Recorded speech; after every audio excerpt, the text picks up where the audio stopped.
लाडकी बहीण योजनेमधल्या पुरुष लाभार्थ्यांवर कारवाई करण्यात येणार असल्याची माहिती मुख्यमंत्री देवेंद्र फडणवीस यांनी दिलेली आहे। यासोबतच या योजनेचा लाभ घेणाऱ्या अपात्र सरकारी कर्मचाऱ्यांवर सुद्धा कारवाई होणार असल्याचं मुख्यमंत्र्यांनी स्पष्ट केलंय।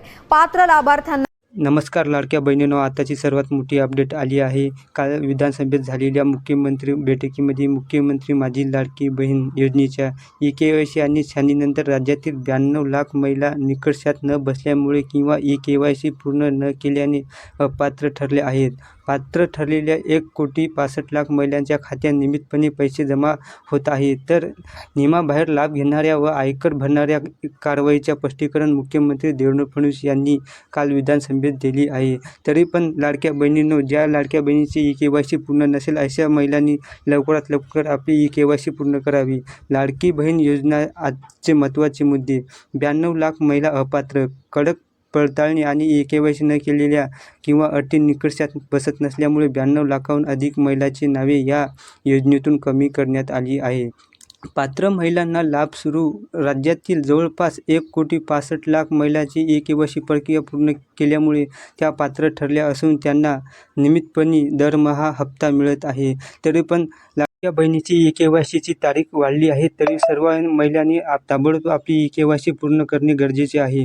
मुख्यमंत्र्यांचे स्पष्टीकरण: वारंवार संधी देऊनही ज्यांनी ई-केवायसी केली नाही किंवा जे आयकर व इतर निकषांमध्ये बसत नाही त्यांना नियमानुसार वगळण्यात आले असून तिजोरीच्या पारदर्शकाखाली राखली जात आहे। अधिक माहितीसाठी तुम्ही मुख्यमंत्री माझी लाडकी बहीण योजना पोर्टल या संकेतस्थळाला भेट देऊन आपल्या अर्जाची व केवायसी स्थिती तपासू शकता। मुख्यमंत्री माझी लाडकी बहीण योजनेचा लाभ घेण्यासाठी पात्र महिलांनी अर्ज करणे, आधार कार्ड बँक खात्याशी जोडणे आणि आवश्यक कागदपत्रे जसे की ओळखपत्र, उत्पन्नाचा दाखला व रहिवासी पुरावा सोबत ठेवणे गरजेचे आहे। अर्ज करण्यासाठी अधिक लाडकी बहीण योजनेच्या पोर्टलवर ऑनलाईन अर्ज करू शकता।